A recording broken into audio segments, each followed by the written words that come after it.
Welcome to Tech Tip Tuesday. Let's get started.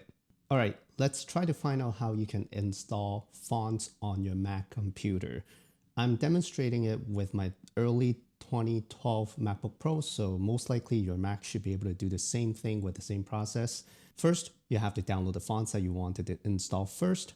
The best way to do it is to open up Google, search up fonts. The first option should be Google Fonts. That's the site that I recommend. They have hundreds of fonts free available for you to download. The address is fonts.google.com. You have to click onto it and you will be brought to a page with all the fonts available on Google Fonts. You can see that they have a lot going on here. One thing I would suggest you to do is to change up the settings at the top to having it in certain like capital or lowercase or in certain sentences. You can change it to alphabet. I like this one a lot because they give you the full A to Z and lowercase a to Z to show you how the font look like. Of course, if you want to look at what the numbers look like, you can go to numbers. It will show up like this. So make sure you change this one up, or you can go custom and type in whatever sentence you want. It will just show up. And another option is to have the font size increased in case you want to see it a little bit better, because some fonts tend to be a little bit smaller by default, and this will give you a better idea if you scale it up. And of course, you can change the language to change your font property. Show only variable fonts. I think this one allows you to have different types in one font, but usually I don't check it because I will just look at the original font type on the first page, and if they have an extra style inside, that's perfect, that's awesome, but I don't need to figure it out beforehand.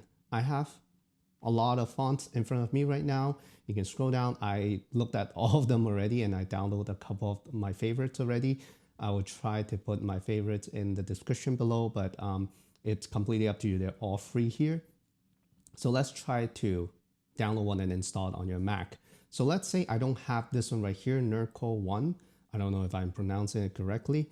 I'll show you one thing. Before I install the font, this is Keynote, the app that it's built in on my Mac.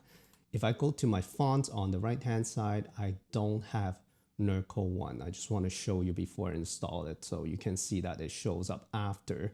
So I don't have Nerdcore 1 right here. Let's try to download it. So Nerdcore 1, I'm just going to click onto it and it will open up and a second page for me to download the font family. So this is pretty much the same information. All of them are free to be downloaded.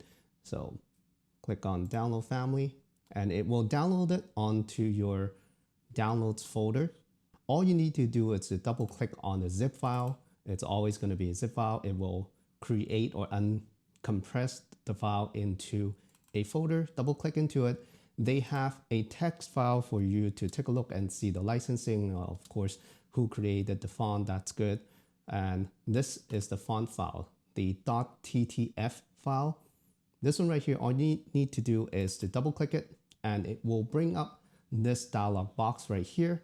What you need to do, just click on to install font and it will be installed in your user's font inside an app called Font Book. It will show you all the fonts that you have installed manually or all the default ones.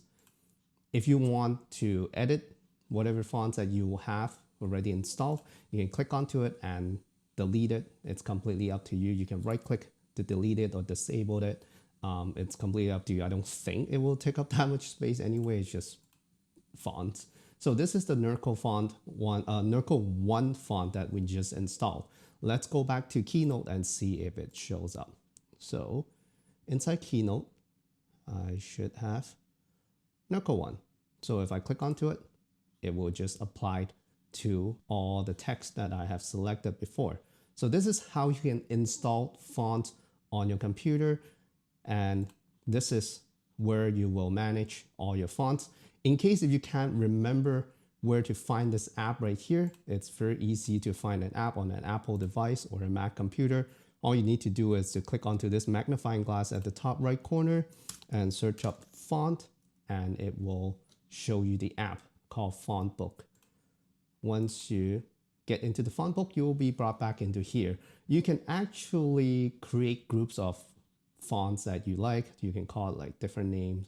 And this is one page where you can basically organize all your fonts that you have installed on your Mac computer. If you want to delete it, again, right click on the font and remove font family and click on font removing. And keep in mind, if you remove the font family, whatever you have created before or previously as a document or a presentation that used the font, it will be flipped to whatever font that is a default by this app right here. So if I uninstall the font family, this one will go back to the default Mac font. So keep that in mind. Just be careful when you're removing any sorts of like font family if you have been using it for a long time. And that's how you can install fonts on your Mac computer. Let me know what you think in the comment section below. Thank you so much for watching, and I'll see you guys in the next one.